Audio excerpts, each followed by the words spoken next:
Mesdames et messieurs, chers frères et sœurs en Christ, bien-aimés dans le Seigneur, je vous salue tous dans le beau nom de Jésus.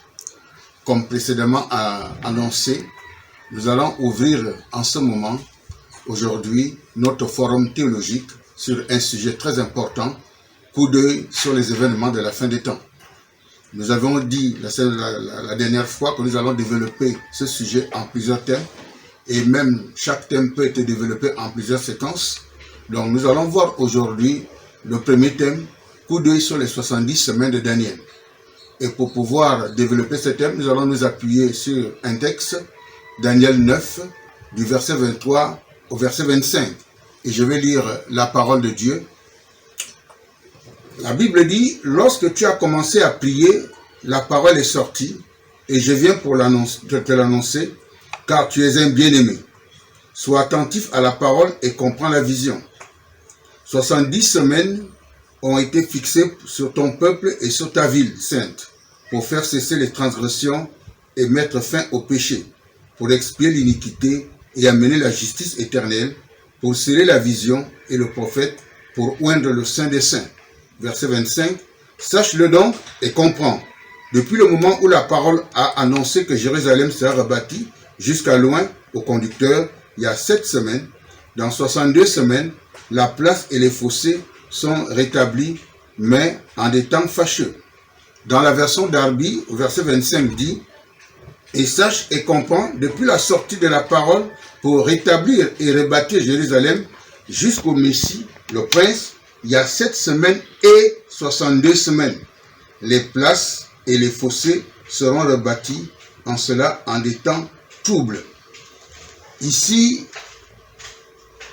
nous savons que Daniel a jeûné et a prié.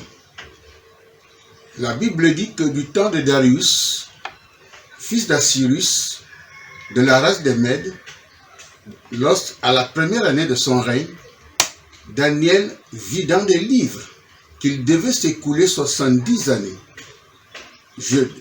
depuis la ruine de Jérusalem pour la restauration. Certainement, Daniel a constaté que les 70 années avaient été écoulées et que cette prophétie n'était pas accomplie. Alors, si on revient un tout petit peu à cette prophétie-là, dans Jérémie 29, au verset 10, la Bible nous dit, « Moi l'Éternel, je dis, dès que les 70 années pour Babylone sera accomplies, alors je me souviendrai de vous. J'accomplirai à votre égard ma bonne parole et je vous ramènerai en ces lieux. » Certainement, Daniel a vu que les 70 années étaient écoulées et que ça ne s'accomplissait pas. Ouvrons une parenthèse. À quel moment, à partir de quand les 70 années devaient démarrer? La Bible dit, dès que les 70 années de Babylone, et dans la version originale, dès que Babylone aurait atteint ses 70 années. Alors, donc les 70 années de Babylone vont commencer quand? Les 70 années de Babylone commencent à 626. L'empire néo-babylonien va prendre les rênes à partir de 626 jusqu'en 539. Mais auparavant, il y a l'empire assyrien qui a duré de 745 à 626. Donc si l'empire babylonien prend les rênes le contrôle à partir de 626, donc les 70 années devaient arriver vers 556. N'oublions pas que Daniel a été déporté en 605. Donc si en 556 la prophétie n'est pas encore accomplie, même si on prenait le repère à l'apogée de la domination néo-babylonienne après la prise de Ninive en 612, nous voyons que les 70 années devraient tomber en 542. Que dans un cas comme dans l'autre, Daniel avait constaté que ça n'avait pas encore été accompli. Alors il a prié, il a jeûné, il s'est humilié, il a confessé son péché pour que ça soit accompli. Il y a certaines opinions qui pensent que les 70 années sont parties à partir de 605. Si on retient cette assertion, ça veut dire que ça va tomber vers 537. Et si ça tombe vers 737, or le premier retour d'exil a eu lieu en 538. Donc, si on retient qu'au temps de Babylone, qui commence à 626 et qui se termine en 539, les 70 années tombent vers 556 et que ce n'est pas accompli, alors nous pouvons dire que Daniel a prié. Et pourquoi il a prié? Lorsqu'on revient sur Jérémie, au verset 11, la Bible nous dit, dans Jérémie 29, au verset 11, la Bible nous dit, vous me chercherez. La Bible dit, vous m'invoquerez et vous me trouverez.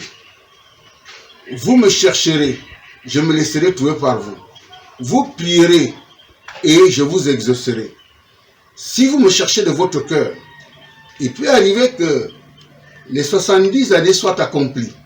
Le peuple n'a pas cherché l'Éternel de tout son cœur, malgré le fait que les 70 années soient accomplies, mais Dieu ne pouvait rien faire, parce qu'il y avait des conditions de ce retour. Vous me chercherez et je viendrai. Donc, si vous me cherchez de tout votre cœur, alors je me ferai révéler à vous. Ils n'ont peut-être pas probablement cherché de tout leur cœur. Et c'est pourquoi Daniel a pris le temps vraiment de s'humilier. Alors, donc, ici, l'ange Gabriel vient annoncer à Daniel.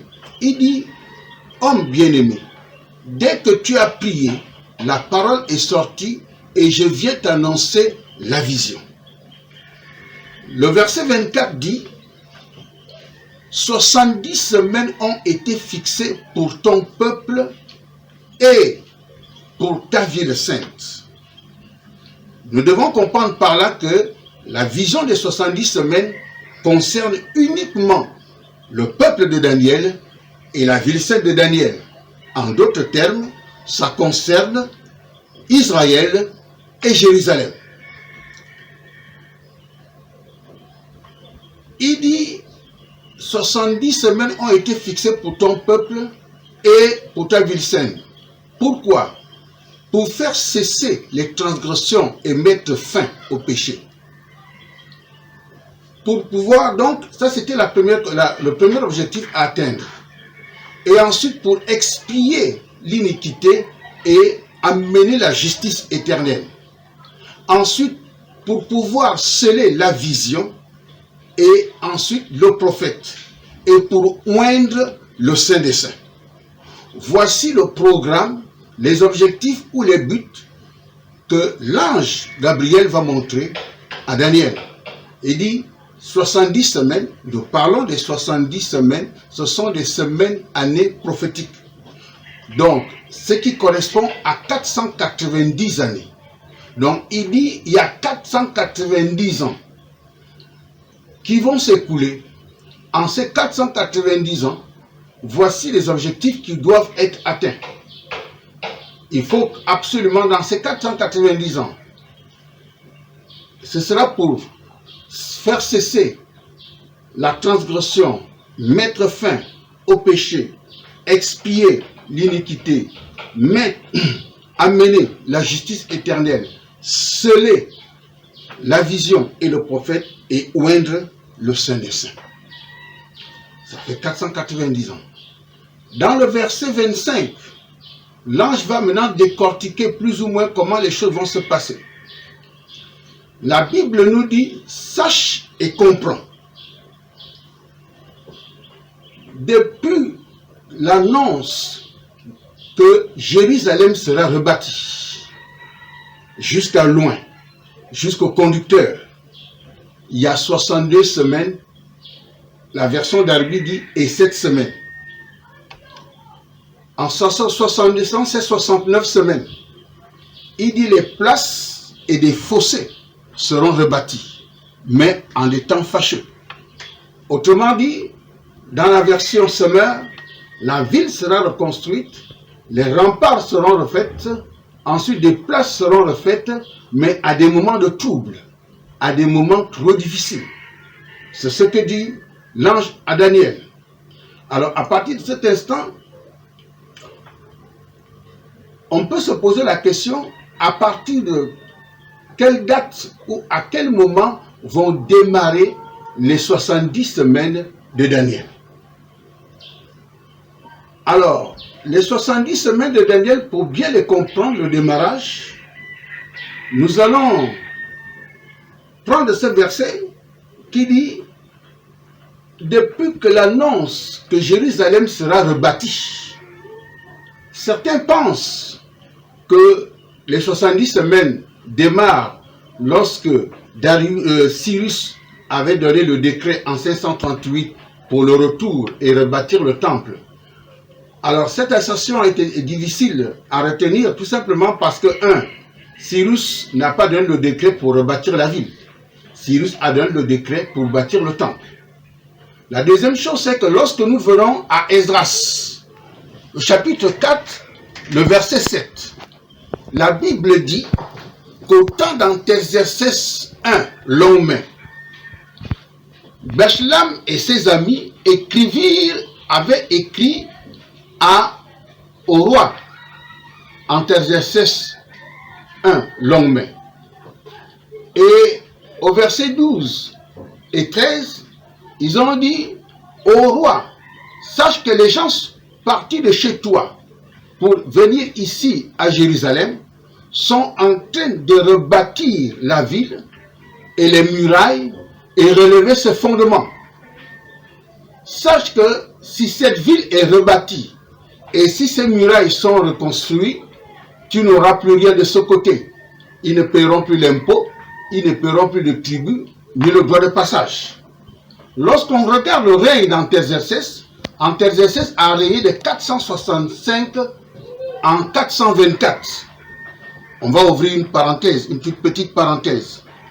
Souvenons-nous que le retour d'exil des Juifs s'est fait en 3 étapes. La première étape, en 538, sous la conduite de Zorobabel et de Josué. À peu près 50 000 personnes, 50 000 exilés sont revenus en Juda. Le deuxième retour a lieu en 458 sous la conduite d'Esdras. À peu près 1700 sont venus. Si on compte des femmes, des enfants et des vieillards, nous pouvons tourner autour de 5 à 10 000. Le troisième retour a eu lieu en 445 avec Néhémie. Alors, donc nous avons, entre le premier retour et le deuxième retour, nous avons 80 années. Entre le deuxième retour et le troisième retour, nous avons 13 années. Donc, entre le premier retour et le troisième retour, nous avons 96 ans. Donc, ce retour s'est étalé à peu près sur un siècle. On peut ouvrir une deuxième parenthèse. C'est de voir un tout petit peu la domination des Mèdes et des Perses durant cette période. Nous disions tantôt que Cyrus a été au pouvoir, a conquis la Babylonie en 539. Nous savons que Cyrus était déjà au pouvoir depuis 559 et il a conquis la Babylonie en 539 et Cyrus est mort en 530.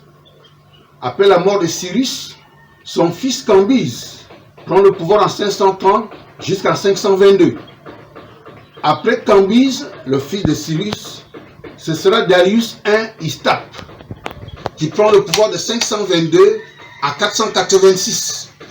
C'est dans cette période que le temple va être, les travaux des temples vont être repris. C'est dans cette période que Dieu va susciter Agé et Zacharie qui vont stimuler pour que ce temple soit rebâti.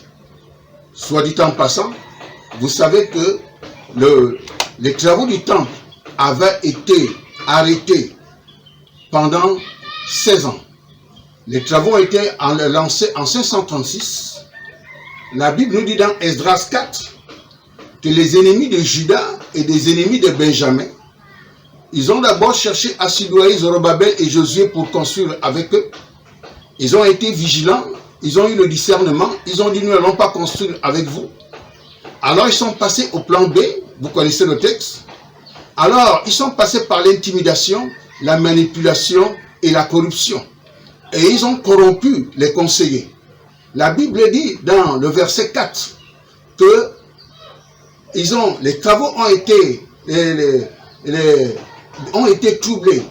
Ils ont manipulé les gens, ils ont manipulé le peuple pour que les travaux n'avancent pas. Et au verset 5, ceci a eu lieu du temps de Cyrus jusqu'au temps de Darius. Le Darius dont on parle ici, il s'agit de Darius I Istap qui a régné de 522 à 486.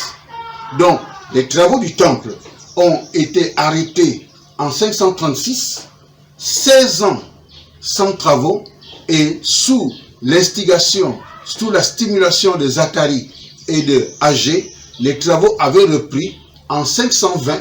Donc, si nous sommes en 520, nous sommes déjà dans le règne de Darius I, et ça s'est terminé en 516, les travaux. Après Darius I Istap, de 486 à 465, c'est le règne d'Assyrus, qu'on appelle Xerxès I. C'est dans cette période-là qu'il y aura l'histoire d'Esther. De 465 à 424, c'est le règne d'Artaxerxès I Longmain. C'est dans cette période qu'Esdras va revenir à Jérusalem en 458, comme on l'a dit tantôt. C'est dans cette période que Néhémie vient à Jérusalem en 445. Et c'est dans cette période que Malachie va exercer son ministère. Nous pouvons dire que c'est dans la période d'Artaxerxès I que le canon a été fermé. Le peuple de Juda est totalement retourné. Donc cette période est une période où la ville était reconstruite. Donc Esdras est retourné. Bien qu'il soit le conducteur spirituel, il a veillé à la construction de la ville. Et Néhémie à la construction de la muraille. Et c'est pour cela que quand on revient dans Daniel 9, 25, depuis que l'annonce a été faite que Jérusalem sera rebâtie, reconstruit jusqu'à loin. Si nous considérons que Esdras est retourné en 458, nous pouvons commencer le décompte des 70 années à partir de 457. Donc, il dit, il y aura 7 ans et il y aura 7 semaines et 62 semaines, ce qui fait 483 années. Dans ces 483 années, si nous démarrons les 483 années vers aux environs de 457, la première semaine de Daniel, donc 49 années, vont s'achever en 408. En s'achevant en 408, nous sommes toujours Juda, le peuple de Daniel et la ville de Daniel est toujours sous la domination des Mèdes et des Perses. Parce que n'oublions pas que après Artaxerxès, en 424, de 424 à 423, Xerxès II va prendre le pouvoir. De 423 à environ 404, Darius II va prendre le pouvoir. L'hégémonie ou la domination assyrienne, plutôt la domination des Mèdes et des Perses, va se terminer en 332. Les places et des fossés seront rebâtis, mais à des temps fâcheux, à des temps de détresse, à des temps d'angoisse. En 332, le dernier roi des Mèdes et des Perses, qui est Darius III, va tomber, va capituler face à un autre grand qui va arriver, c'est Alexandre le Grand. Donc, Alexandre le Grand, qui est le grec, va prendre l'hégémonie, la domination de l'Empire à partir de 332. L'Empire Mède et Perse a régné donc de 539 à 332. À partir de 332, le peuple de Daniel et la ville de Daniel va changer maintenant de dominateur, va changer de colonisateur. Ce sera maintenant Alexandre le Grand qui va prendre les rênes. Au temps d'Alexandre le Grand, qui va conquérir d'ailleurs l'Égypte et d'autres empires, alors comment va-t-il traiter le peuple de Daniel? Il va le traiter plus ou moins avec bienveillance. Alexandre le Grand va laisser au peuple de Daniel de pratiquer sa propre religion. Ils vont continuer à observer les sabbats, ils vont continuer à offrir leurs sacrifices sans problème, ils vont continuer à faire leur culte dans le temple, ils vont continuer leur fête annuelle sans problème. Mieux encore, Alexandre le Grand va même faire l'exemption d'impôts au peuple de Daniel lors des années sabbatiques. Malheureusement, Alexandre le Grand n'a pas duré longtemps. En 323, il va mourir. Il n'a duré à peu près qu'une dizaine d'années. À la mort d'Alexandre le Grand, son empire va se diviser. Et l'arrière-plan de cela, nous pouvons le lire dans Daniel 8 et dans Daniel 11. Je n'aurai pas le temps de citer les versets ici. Alors, son empire va se diviser. C'est ce que annonce Daniel 11, qu'il y aura 7 cornes et ensuite, ça va se diviser en 4, en 3 empires. 3 principales dynasties ou 3 principales dynasties ou 3 principaux royaumes vont surgir. Il y aura une dynastie ou un royaume qui va naître en Grèce, les Antigonides. Il y aura un royaume qui va naître en Égypte, fondé par Ptolémée Ier Soter, qui a fondé la dynastie des Ptolémées en Égypte. Il y aura un royaume qui va naître en Syrie par Séleucus Ier Nicator, qui a fondé l'empire des Séleucides. À partir de 301, Ptolémée va absolument prendre le contrôle de Juda, du territoire de Juda, malgré l'attente, le contrat qu'ils avaient signé avec la Syrie, avec les Séleucides, que ce sont eux qui devaient prendre le contrôle. Il va s'imposer. Alors, à partir de 301 jusqu'à 198, les Juifs, le peuple de Daniel, sera sous l'égide de l'Élagide. On les appelle aussi les Lagides, donc les Ptolémées. À la période des Ptolémées, le peuple de Daniel et la vie de Daniel va continuer à observer sa religion. Il n'y aura pas la pression avec les Ptolémées. Ils vont continuer à observer le sabbat, ils vont continuer à observer leurs fêtes, ils vont continuer à faire leur culte et à faire leurs sacrifices. Donc, il y aura une certaine tolérance au niveau des Juifs. Ils vont garder, évidemment, leurs lois, dont leur papyrus. À partir de 498, le peuple du Nord, c'est-à-dire la Syrie, les Séleucides vont se révolter, donc ils vont absolument renverser les Ptolémées. Donc, à partir de Antiocchus III, Antiocchus III, donc, qui va renverser à 498, mais il va commencer à imposer la culture grecque au plus haut niveau. Il faut noter au départ que lorsque Alexandre le Grand avait laissé la tolérance de la pratique religieuse aux Juifs, mais il avait quand même imposé pour que tous les gens de son empire parlent grec et de la culture grecque. C'est l'hellénisation. Donc, il cherchait à helléniser le monde. Mais cette politique va être suivie par tous ses successeurs. Donc, Antiochus III va faire en sorte qu'il va renforcer cette politique d'hellénisation de tout l'empire. Donc, forcément, l'hellénisation du peuple de Juda.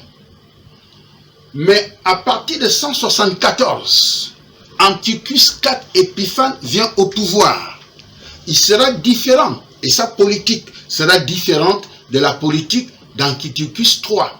Donc Antiochus IV Épiphane va être le premier païen qui sera, on peut dire, un véritable antichrist préfiguré de l'antichrist de la fin. Il va être un antisémite très monstrueux. Il va interdire aux Juifs de pratiquer sa religion. Donc, il interdit aux Juifs d'observer le sabbat. Il interdit aux Juifs de sacrifier il interdit aux Juifs de pouvoir faire leur culte. Mieux encore, il va même demander aux Juifs de manger les viandes interdites, donc de manger le porc et de sacrifier même le porc. Il va chercher à brûler les papyrus, donc les livres saints des Juifs. Il va matraquer les Juifs. Jusque-là, dans l'Empire grec, les Juifs avaient une certaine tolérance. Mais à partir de cet instant, les Juifs se sont acculés. Il y aura deux camps qui vont se former. Il y aura un camp qui sera pour l'hellénisation, la culture grecque. Il y aura l'autre camp qui cherche à conserver leur culture, la culture juive. Donc ce camp qui cherche à conserver la culture juive sera dirigé par qui? Sera initié, introduit par qui? Par Mattathias, le souverain sacrificateur, qui va se révolter avec ses 5 fils. Ils vont rentrer dans le maquis, lutter contre Antiochus IV. Ils rentrent dans le maquis et ils vont former une rébellion qui est connue sous le nom de Maccabée. Maccabée, c'est son fils aîné, c'est son premier fils aîné. Ils rentrent dans la résistance farouche. Ils vont combattre, par exemple, pendant 24 ans. Alors, après 24 ans, parce que Antiochus IV Épiphane va régner de 174 à 164. Donc, à partir de 164, alors ce groupe-là va constituer, ils vont mettre en place une dynastie. La dynastie qu'on appelle la dynastie des Hasmoniens. C'est leur ancêtre Hasmon, donc la dynastie des Hasmoniens. Donc, le groupe des Maccabées vont mettre cette dynastie. Malheureusement, je dis malheureusement, ce pourquoi ils avaient condamné des Grecs, donc Antiochus, ils vont eux-mêmes le pratiquer. Ils vont pratiquer l'hellénisation qu'ils avaient condamnée. Donc, ils vont régner de 164 jusqu'à 63. Ils vont dominer. En fait, qu'est-ce qui va se passer? Ce qui va se passer, c'est que suite au poste de souverain sacrificateur qui était convoité par deux personnes, Anstobule II et Icane, ils vont faire appel à Rome. Ils vont faire appel à Rome qui va envoyer le général Pompée pour venir régler la situation. Et quand Pompée arrive, il n'a pas réglé la situation, il va profiter pour pouvoir annexer Juda, annexer l'Empire. Il va annexer l'Empire. Donc c'est ainsi qu'en 63, l'hégémonie grecque va s'estomper. Les Grecs vont donc régner de 332 en 63. C'est l'hégémonie grecque. Ceci a été prophétisé par Daniel. Nous le voyons dans Daniel 2 et nous le voyons dans Daniel 7. L'hégémonie grecque dans Daniel 2 et dans Daniel 7. Daniel 2 avec la statue d'Nabuchodonosor, Daniel 7 avec les 4 animaux. Donc, le dernier empire qui va arriver là, c'est l'Empire romain. L'Empire romain va prendre le pouvoir en l'an 63. C'est ce qui est caractérisé par les jambes de fer dans la statue de Nabuchodonosor dans Daniel 2 et caractérisé par l'animal à 10 cornes dans Daniel 7. Lorsque le général Pompée arrive au pouvoir, prend le contrôle, alors il va nommer Hérode le Grand. Il va le nommer roi de la Judée en l'an 37. Il le nomme roi de la Judée en l'an 37. C'est pour le remercier, pour lui rendre hommage des services, parce que grâce à Hérode, Pompée a pu conquérir les territoires. Hérode a été d'un grand apport, donc pour le remercier, pour reconnaître ses bienfaits, ils vont mettre Hérode comme roi de Judée. Et Hérode va en l'an 37, et Hérode va être un grand bâtisseur. Il va bâtir, il va refaire le temple de Jérusalem, il va le réfectionner, il va l'agrandir, il va bâtir la ville de Jérusalem, il va bâtir la ville de Samarie, et il va créer la petite ville de Césarée. Donc, il va créer Césarée maritime. Donc, c'est lui, c'est Hérode. Et c'est dans ces temps-là, à la mort d'Hérode en -4, Hérode meurt 4 années avant Jésus-Christ.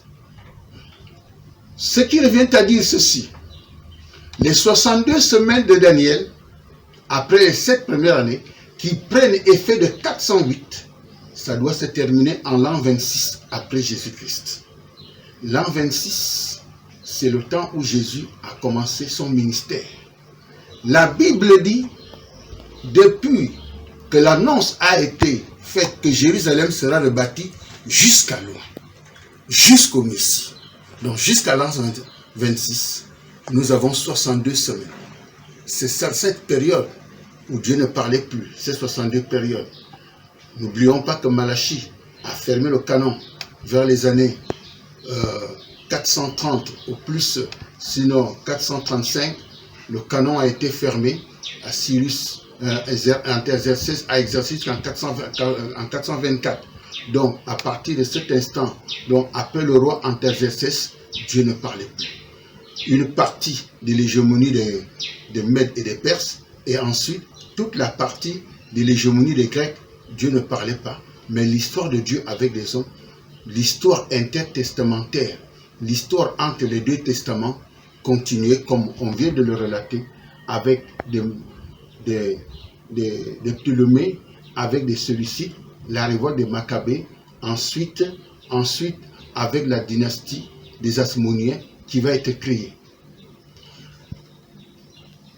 Et après la mort d'Hérode, en l'an -4, la situation va être très dramatique en Judée. La Judée va être dirigée non plus par un roi, mais ça va être dirigé par des procurateurs qui seront basés à Césarée. Et ce seront des procurateurs qui seront totalement des corrompus. Et après la mort d'Hérode, va aussi naître des grands mouvements. Nous avons qui vont se révéler puissamment. Le mouvement des pharisiens et le mouvement des sadducéens. Le mouvement des pharisiens qui va rester le pharisianisme, donc, et le mouvement des sadducéens, où sont les aristocrates, et qui vont s'accaparer de la fonction de sacrificateur ou de souverain sacrificateur. Il y a aussi des petits mouvements qui vont naître, parmi lesquels nous avons des Asséniens, qui se sont fixés à Qumran. J'avais visité ce lieu-là, chaque fois, quand je visite ce lieu-là, chaque fois que je vais à Jérusalem. Et ensuite, il y avait des zélotes qui, eux, y prenaient pour la lutte armée contre les Romains. C'est dans cette ambiance-là que le Ouin est venu à exercer son ministère pendant de -4 à l'an 26. En réalité, Jésus n'est pas né à l'an 0, ça on le sait. Donc de -4 à l'an 26. La Bible nous dit dans le verset 26 de Daniel 9 que après les 62 semaines, un loin sera retranché. Donc, ça fait allusion au Fils de Dieu qui va mourir à la croix de Golgotha. Et ensuite, la Bible nous dit que un chef viendra. Le peuple d'un chef viendra. Et ce peuple-là, il va détruire la ville et il va détruire le sanctuaire. Nous l'avons vu déjà en partie lorsque Jérusalem a été détruit en 70. Le peuple dont on parle ici, c'est automatiquement des Romains. Mais la Bible dit que le peuple d'un chef viendra. Ce chef-là, il y a un chef qui viendra. Ça fait allusion à l'antéchrist final qui viendra. Et ensuite, la 70e semaine qui va démarrer à un moment donné. La vraie 70e semaine va démarrer à un moment donné. Mais entre-temps, entre loin, l'arrivée de loin, donc l'arrivée de Jésus et la 70e semaine, la dernière semaine, il y a une entité qui n'avait pas été révélée dans l'Ancienne Alliance, dans l'Ancien Testament, que Jésus-Christ a annoncé dans Matthieu 16, Jésus a dit, je bâtirai mon église. Donc, c'est l'église qui va fermer cette parenthèse. Mais pendant que l'église est entre la 69e et la 70e semaine, le peuple de Daniel continue à exister. Qu'est-ce qui se passe pendant que Dieu s'occupe des nations au travers de l'Église, qu'est-ce qui se passe pour le peuple de Daniel? Parce que, en réalité, la prophétie continue. Et c'est ce que nous allons voir dans la prochaine émission. Nous allons voir qu'est-ce qui s'est passé pour le peuple de Daniel pendant que Dieu s'occupe de l'Église. Merci. Merci de votre attention. Que Dieu vous bénisse.